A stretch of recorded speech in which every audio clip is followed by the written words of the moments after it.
देखो, सबसे पहले हम लोग को सीखना है force of gravitation. Gravitational force क्या होता है? Any two particle in the universe attract each other. दुनिया में जितने भी पार्टिकल है सारे क्या करते हैं? एक दूसरे को अट्रैक्ट करते हैं। अब हम लोग मतलब आदमी भी एक दूसरे को अट्रैक्ट करता है, पर महसूस हम लोग नहीं कर पाते, क्योंकि हम लोग का मास जो है ना बहुत निग्लेजिबल है, बहुत कम है। अर्थ का अट्रैक्शन क्यों पता चल जाता है? क्योंकि अर्थ का मास बहुत ज्यादा है, और जितना ज्यादा मास रहेगा ना उतना ज्यादा वो अट्रैक्ट करता है। This force is called the force of gravitation. इसको क्या बोलते हैं? Gravitational force. इसका नाम किसने दिया था? न्यूटन ने दिया था। न्यूटन ने देखा था ना एप्पल को गिरते हुए पेड़ से, तो उसके दिमाग में आया कि ये ऊपर क्यों नहीं गया। तो इन्होंने एक रूल बताया था कि कैसे हम लोग कैलकुलेट करेंगे कि कोई बॉडी एक दूसरे को कितना पावर से अपनी तरफ खींच रहा है। तो इन्होंने बताया था कि हमारा जो फोर्स होता है ना वो डायरेक्टली प्रोपोर्शनल होता है m1 m2, है ना। फोर्स लगेगा तो दो मास के बीच ही लगेगा ना, m1 m2 बटा r स्क्वायर। मतलब मास जितना ज्यादा रहेगा उतना ज्यादा एक दूसरे को अट्रैक्ट करेगा, डिस्टेंस जितना ज्यादा रहेगा ना उतना कम अट्रैक्ट करेगा। अब अर्थ और मून देखो, अर्थ के चारों ओर क्या हो रहा है? मून रोटेट कर रहा है ना। अर्थ अगर अपनी तरफ इसको खींचना बंद कर दे ना, अर्थ और मून के बीच में फोर्स लग रहा है, अर्थ अपनी तरफ मून को खींच रहा है, लेकिन अगर एक खींचना बंद कर देना, मून तुरंत इस तरह से बाहर फेंका जाएगा, है ना। इसी तरह से सन और अर्थ के बीच भी फोर्स लग रहा है। वो फोर्स कितना लग रहा है? m1 m2 बटा r स्क्वायर के बराबर। मतलब कि हमारा जो फोर्स होगा ना डायरेक्टली प्रोपोर्शनल होगा दोनों के मास के, और इनवर्सली प्रोपोर्शनल होगा r स्क्वायर के। नीचे में जो r है ना उसको इनवर्सली प्रोपोर्शनल हम लोग बोलते हैं। अब यहाँ पर देखो, दो बॉडी दिखाया है m1 और m2। यहाँ पर दो बॉडी है m1 और m2। इन दोनों के बीच जो लगने वाला फोर्स है वो डायरेक्टली प्रोपोर्शनल है m1 m2 के। r डिस्टेंस इन दोनों के बीच का। ये वाला जो r है ना ये क्या है? डिस्टेंस है इन दोनों के बीच, दो मास के बीच का, है ना। तो m1 m2 के प्रोपोर्शनल और r के इनवर्सली प्रोपोर्शनल, जब टोटल मिलाकर के आ गया m1 m2 by r square. और इसमें इस प्रोपोर्शनल साइन को हम लोग हटा देंगे ना, तो उसके बदले में एक कांस्टेंट हम लोग को पुट करना पड़ेगा, और उस कांस्टेंट का वैल्यू होता है ये वाला 6.67 into 10 to the power minus 11। ठीक है। Some scientific phenomenon based on gravitational force. Gravitational force से रिलेटेड कुछ टर्म है। The gravitational force between the sun and earth keep earth moving around the sun. Sun के चारों ओर अर्थ क्यों move कर रहा है? ये अगर हमारा सन है ना, इसके चारों ओर अर्थ मूव कर रहा है क्योंकि सन इसको अपनी तरफ खींच रहा है। ठीक है। और अगर एक खींचना बंद कर देना तो एक घूमते घूमते जैसे होता है ना कि रस्सी बांध कर किसी चीज को हम लोग घुमा रहे हैं, रस्सी टूटेगा तो कैसे वो फेंका जाएगा बाहर की ओर, उसी तरह से फोर्स जैसे ही खत्म होगा ना ये बाहर की ओर ऐसे फेंका जाएगा। The gravitational force between the earth and the moon keep the moon moving around the earth. Earth और मून के बीच लगने वाला जो ग्रेविटेशनल फोर्स है मून को रोक करके रखे हुए है, और मून अर्थ के चारों तरफ घूम रहा है, नहीं तो वो भी बाहर फेंका जाएगा। Existence of our solar system is due to gravitational force. हमारा सोलर सिस्टम में जितना भी सारा चीज है ना सब एग्जिस्ट इसलिए कर रहा है क्योंकि ग्रेविटेशनल फोर्स है। अर्थ पर से अचानक ग्रेविटेशनल फोर्स खत्म हो जाएगा तो क्या होगा? अर्थ तो घूम रहा है ना, घूम रहा है तो हम लोग भी साथ में घूम रहे हैं, और सब तो सब बाहर फेंकाना शुरू हो जाएगा, सब आदमी उड़ने लगेगा, सब जहां तहां चला जाएगा पूरा स्पेस में। ऑक्सीजन भी नहीं रहेगा। एटमॉस्फेयर भी अर्थ पर है इसीलिए क्योंकि अर्थ के अंदर ग्रेविटेशनल पावर है, वो सारा का सारा खत्म हो जाएगा। Gravitational force of the sun and moon on the earth water surface is responsible for the tide in sea। समुद्र में जो ज्वार भाटा आता है वो किसकी वजह से आता है? मून के ग्रेविटेशनल फोर्स की वजह से। मून उसको अपनी तरफ खींचते रहता है पानी को। Atmosphere above the earth is held due to gravitational force. Earth पर जो एटमॉस्फेयर है, जो वही जो तुम पूछ रहा था ऑक्सीजन रहेगा कि नहीं, ऑक्सीजन नाइट्रोजन जो कुछ भी है वो सारा का सारा ग्रेविटेशनल फोर्स की वजह से ही है। Gravitational force between the sun and planet keep the planet moving around the sun. सूर्य के चारों ओर जितने भी 8 या 9 प्लैनेट हैं वो लोग जो मूव कर रहे हैं वो सिर्फ और सिर्फ मूव कर रहे हैं ग्रेविटेशनल फोर्स की वजह से। Gravitational force is responsible for providing the centripetal force required by the planet. Centripetal force उसी को बोलते हैं जो मतलब अंदर की ओर लग रहा है। बैठ जाओ अंदर। ठीक है। सेंट्रीपिटल फोर्स क्या होता है? सेंट्रीपिटल फोर्स सेंटर की ओर लगने वाला फोर्स। ठीक है। कोई भी चीज इस तरह से मूव कर रहा है ना बाहर, जैसे रस्सी से बांध करके अगर इसको हम लोग घुमा रहे हैं तो ये रस्सी जो है ना वो फोर्स लगाएगा ना, वही सेंट्रीपिटल फोर्स कहलाता है। तो अगर हम लोग मून, अर्थ और मून की बात करें तो अर्थ और मून के बीच लगने वाला जो अट्रैक्शन फोर्स है वो क्या है, सेंट्रीपिटल फोर्स है। The attractive force of earth is responsible for providing the centripetal force required by the moon, वही सारा चीज लिखा हुआ है। उसके बाद Newton third law of motion and law of gravitation. Newton third law तो हम लोग को पता है, Newton third law of motion is applicable to gravitation also. Newton का थर्ड लॉ जो है ना ग्रेविटेशन में भी अप्लीकेबल है। If the earth exert force of attraction on a body, तुम लोग धीरे थोड़ा सा बोलो, लिख कर लो, एक तो पेज रखो, दोनों लिख लिया करो। If the earth exerts a force of attraction on a body, the body also exerts a equal and opposite force of attraction on the earth। यहाँ पर न्यूटन का थर्ड लॉ कैसे लग रहा है, जैसे इसका अर्थ का भी अपना मास है, हम लोग का भी अपना मास है। अगर अर्थ हम लोग को खींच रहा है तो हम लोग भी अर्थ को अपनी तरफ खींच रहे हैं, दोनों मतलब एक दूसरे पर काम कर रहे हैं। ठीक है, तो यहाँ पर न्यूटन का थर्ड लॉ अप्लाई हो रहा है। अब यहाँ पर एक क्वेश्चन दिया है और तुम लोग घर पर जाकर इसको सॉल्व करना। Calculate the force between two masses. देखो दो मास है, एक 100 केजी का है, एक 1000 केजी का है। ठीक है, m1 m2 दे दिया है और दोनों के बीच डिस्टेंस कितना दे दिया है, 10 मीटर। हाँ, ये फार्मूला ही तो हुआ निकालने का, फोर्स कितना न्यूटन फोर्स आ रहा है, लग रहा है, और कैलकुलेट करने का फार्मूला हो गया। तो यहाँ पर m1 और m2 का वैल्यू रख दो, g का वैल्यू रख दो, r का वैल्यू रख दो, निकल जाएगा। सेकेंड क्वेश्चन भी उसी तरह से है। यहाँ पर एक इसके बीच में मास ऑफ अर्थ इतना, रेडियस ऑफ अर्थ इतना, तो 50 केजी का आदमी है, उस पर कितना फोर्स लगा रहा है ना। अर्थ एक आदमी पर कितना फोर्स लगाता है वो इसमें कैलकुलेट किया गया है। कितना फोर्स लगाता है आदमी के ऊपर, 600 न्यूटन के आसपास। 50 किलो का आदमी है तो 500 न्यूटन लगभग लगाता है। यहाँ पर वैल्यू दे दिया m1, ये अर्थ का मास हो गया, ये हो गया मैन का मास, और दोनों के बीच डिस्टेंस, अर्थ और मैन के बीच का डिस्टेंस कौन सा लेंगे हम लोग, तो फिर जीरो डिस्टेंस लेना चाहिए। जीरो डिस्टेंस नहीं लेते हैं हम लोग, जो डिस्टेंस मेजर करते हैं ना, अर्थ का जो सेंटर है ना वहां से मेजर करते हैं। ठीक है, डिस्टेंस जो मेजर करेंगे, जैसे ए वाला अर्थ है और यहाँ पर आदमी खड़ा है, तो सेंटर पर यहाँ पर मान कर चलेंगे कि यहाँ पर है, यहाँ से डिस्टेंस जो होगा ना वो वाला डिस्टेंस हम लोग कवर कंसीडर करेंगे और उसके बाद निकालेंगे दोनों के बीच लगने वाला फोर्स। तो रेडियस ले लिया 6400 किलोमीटर होता है, ये वाला जो डिस्टेंस होता है ना अर्थ के सेंटर से, अर्थ का जो डिस्टेंस है वो 6400 किलोमीटर है। तो यहाँ पर मीटर में कन्वर्ट कर दिया और ये आ रहा है लगभग 488 न्यूटन। मतलब अगर 50 केजी का आदमी है ना तो उस पर अर्थ कितना फोर्स लगाता है, 500 न्यूटन लगभग। ठीक है, 50 केजी का 560 केजी का रहेगा तो 600 न्यूटन इतना फोर्स लगाता है अर्थ किसी भी आदमी पर। फॉर्मूला तुमको याद रखना है, F इज इक्वल टू दो बॉडी के बीच में लगने वाला जो फोर्स होगा ना होगा F is equal to capital G। ठीक है, और फिर m1 m2 by r square. m1 और m2 मास हो गया दो बॉडी का, r दोनों के बीच का डिस्टेंस। एक मास तो फिर अट्रैक्ट किसको करेगा, वो दो बॉडी रहेगा तब ना एक दूसरे को अट्रैक्ट करेगा। मिनिमम दो बॉडी होना चाहिए ना, जब भी रहेगा दो बॉडी ही रहेगा। अब यहाँ पर दिया है अर्थ gravitational force, the force which earth exert on a body. ठीक है, किसी बॉडी पर अर्थ जो फोर्स लगा रहा है ना उसको क्या बोलेंगे, फोर्स ऑफ ग्रेविटी, और जिसका वैल्यू होता है कैपिटल G m1 m2 बटा r स्क्वायर। यहाँ पर mm यूज हुआ है ना, एक कैपिटल M यहाँ पर मास हो जाएगा किसका, अर्थ का, और स्मॉल m किसका मास हो जाएगा, जो भी बॉडी को अट्रैक्ट कर रहा है उस बॉडी का। तो इस फोर्स से अर्थ किसी भी चीज को अपनी तरफ खींचता है। तो अगर यहाँ ये तुम इक्वल कर दो ma के, कोई भी फोर्स का फॉर्मूला ma के बराबर होता है ना। ग्रेविटेशनल फोर्स हो गया Gmm बाई r स्क्वायर, लेकिन नॉर्मल फोर्स क्या होता है, m इंटू a। तो m से m कैंसिल, a बराबर क्या आ गया, Gm बाई r स्क्वायर, और इसी a को हम लोग G बोलते हैं। और इस सब का वैल्यू कर दो, इसका वैल्यू होगा 9.8।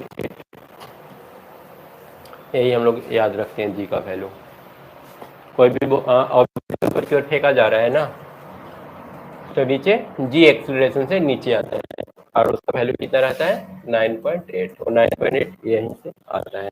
Due to this force body release from some height fall toward the earth. इसकी वजह से ही अगर किसी डिस्टेंस ऊपर में कोई ऑब्जेक्ट को रख देते हैं तो कहाँ पर चला जाता है, नीचे रख दिया जाता है। एक्सेलरेशन टू ग्रेविटी बता दी Gm/r स्क्वायर कितना होता है 9.8। वही अगर मून पर नियर द अर्थ सरफेस ये वाला हो गया, ठीक है। मून पर अगर जाएंगे ना तो वो 1/6 टाइम हो जाएगा, तो आ जाएगा 9.8/6। इसीलिए जब जंप करता है ना 1 फीट की जगह पर 6 फीट वो ऊपर जंप करेगा। देखिए एक चीज लिख रहा है कि जी का जो वैल्यू होता है ना not depend upon mass of the body, ठीक है। किसी बॉडी के मास पर जो जी है ना वो डिपेंड नहीं होता है। अगर तुम सेम हाइट से एक 50 kg का सामान गिराएंगे और एक 1 kg का सामान गिराओ, ठीक है ना, तो दोनों एक साथ धरती पर पहुंचेगा क्योंकि दोनों में सेम ही एक्सीलरेशन सेम ही फोर्स काम कर रहा है, ठीक है। दोनों का एक्सीलरेशन जो है ना जी वो कितना रहेगा 9.8 ही रहेगा। इसके अलावा दो और पॉइंट लिख करके रखा है, value of g is minimum at equator and maximum at pole. हमारा अर्थ जो है ना वो इस टाइप से ए वाला क्या हो गया पोल हो गया और ए वाला हो गया इक्वेटर। अब यहाँ से गोल गोल इसके वजह से अर्थ घूम रहा है, रोटेट कर रहा है ना। तो रोटेट कर रहा है तो यहाँ पर जो ऑब्जेक्ट है ना वो चाहेगा कि बाहर की ओर फेंक आ जाए, है ना। इस पर बाहर फोर्स लग रहा है सेंट्रीफ्यूगल फोर्स। तो इस फोर्स की वजह से यहाँ पर जो आदमी है ना उसको अर्थ अपनी तरफ वीक फोर्स से खींचेगा, है ना। यहाँ पर जी का वैल्यू क्या हो जाएगा लेस देन 9.8 और यहाँ पर जो इसका वैल्यू है ना वो मैक्सिमम हो जाएगा क्योंकि यहाँ वाला ऑब्जेक्ट तो घूम ही नहीं रहा है, अर्थ गोल गोल घूम रहा है। तो सिर्फ यहाँ वाला में ही तो स्पीड है बहुत ज्यादा, इसमें तो स्पीड है नहीं, ये तो रुका हुआ है। इक्वेटर बोलते हैं इसको, पोल बोलते हैं। यहाँ स्पीड मिनिमम और यहाँ मैक्सिमम। उसके बाद variation of the value of gravitational acceleration g. G का वेरिएशन किस तरह से होता है, तो जी हम लोग देखें जी का फॉर्मूला क्या होता है Gm/r है ना। आर अर्थ का रेडियस हो गया, तो अगर हम लोग अर्थ से ऊपर जा रहे हैं तो आर का वैल्यू क्या होगा बढ़ता चला जाएगा, है ना। अगर एच हाइट ऊपर चले गए तो ए आर अब रिप्लेस होकर के आर प्लस एच हो जाएगा, है ना। जितना ऊपर जाएंगे ना एच का वैल्यू बढ़ता जाएगा और जैसे जैसे ए बढ़ेगा ना ओवरऑल वैल्यू क्या होगा घटेगा ना। जैसे 4 है, एक 4/2 करो एक 4/4 करो, है ना। ए वाला बढ़ रहा है इसको हम बढ़ा दिए तो ए वाला क्या हो गया ए 2 हो गया और ए वाला 1 हो गया, घट गया ना। तो नीचे जैसे जैसे बढ़ेगा ओवरऑल वैल्यू क्या होगा घटेगा। तो इसीलिए हम लोग जैसे जैसे ऊपर जाएंगे ना अर्थ से दूर हम लोग का जी का जो वैल्यू है ना रिड्यूस होता चला जाएगा और अगर स्पेस में चले जाएंगे बहुत ऊपर चले जाएंगे मतलब स्पेस में तो वहां पर जी का वैल्यू पूरी तरह से क्या हो जाएगा खत्म हो जाएगा, जीरो हो जाएगा ना। तो स्पेस में जी का वैल्यू जीरो हो जाता है क्योंकि एक काफी हाई हो गया इन्फिनिटी के लगभग बराबर हो गया। उसी तरह से अगर हम लोग अर्थ के नीचे जाएं, ठीक है, यहाँ पर है डी पर नीचे की ओर जा रहे हैं। As we go inside the earth the value of g decreases, ठीक है। ऊपर में वैल्यू क्या हो रहा था डिक्रीज हो रहा था, नीचे में भी डिक्रीज ही हो रहा है। As we go inside the earth अर्थ के नीचे जाते हैं तो भी जी का value the value of g decreases force by attraction decreases and दस decreasing the value of ji becoming zero at the centre. Centre पर आ जाएंगे तो फिर फोर्स लगना बिल्कुल बंद हो जाएगा, ठीक है। तो ऊपर जा रहे हैं तो भी जी का वैल्यू घट रहा है, अर्थ के नीचे जा रहे हैं तो भी जी का वैल्यू घट ही रहा है। समझ में आया ना ऊपर नीचे जाने का मतलब। और उसके बाद दिया है कि रोटेशन की वजह से क्या फर्क पड़ता है, ठीक है। अर्थ अगर रोटेट कर रहा है अपने एक्सिस पर तो उसका जी पर क्या इफेक्ट पड़ेगा, तो उसका तो हम लोग देख ही चुके हैं। इसका जो वेट होगा किसी भी चीज का मैक्सिमम कहाँ पर होगा पोल पर क्योंकि पोल पर वो घूम ही नहीं रहा है और मिनिमम कहाँ पर होगा इक्वेटर पर। इक्वेटर पर जी का वैल्यू कम हो जाता है।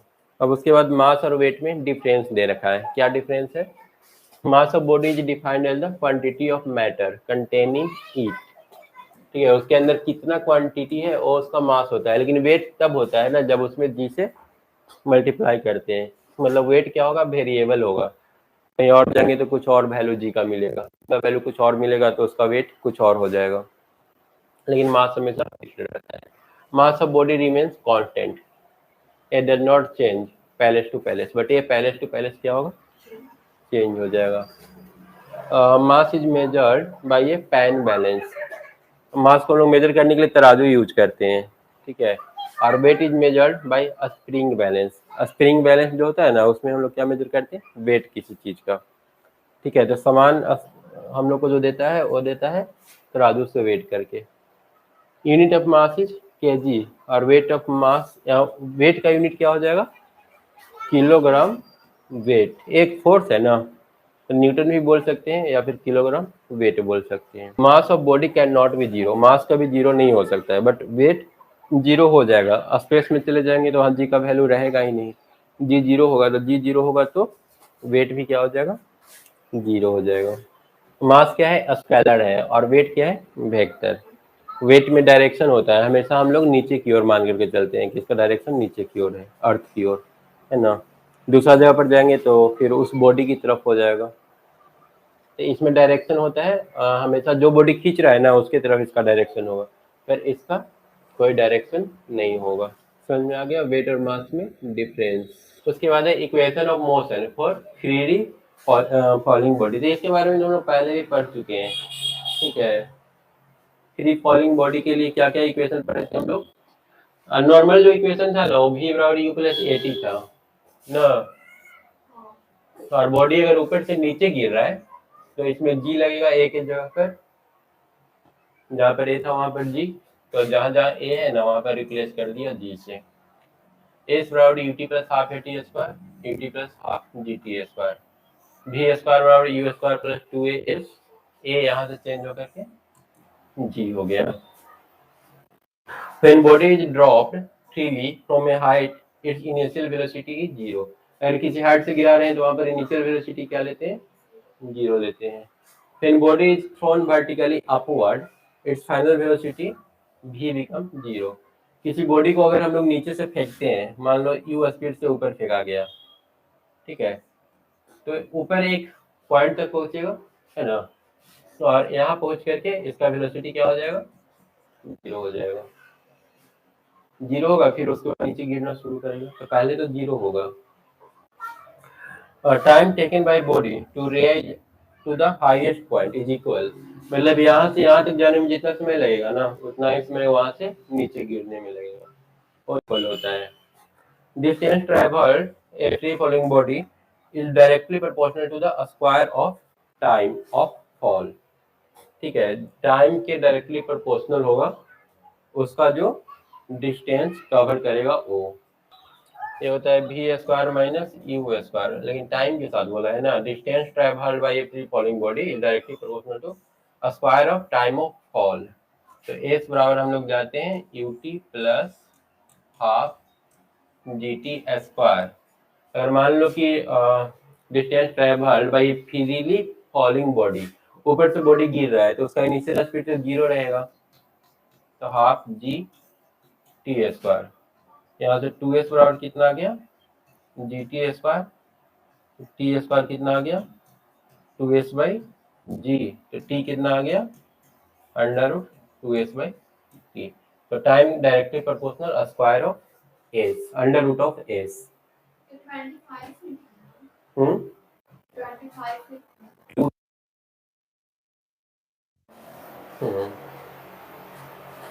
यहाँ से अगर एस निकालोगे तो एस बराबर आ जाएगा जी टी स्क्वायर बाई 2, मतलब एस डायरेक्टली प्रोपोर्शनल आ रहा है टी स्क्वायर का, मतलब फ्री फॉलिंग बॉडी के लिए जो डिस्टेंस कवर होगा और डायरेक्टली प्रोपोर्शनल क्या होगा, टी स्क्वायर का ना।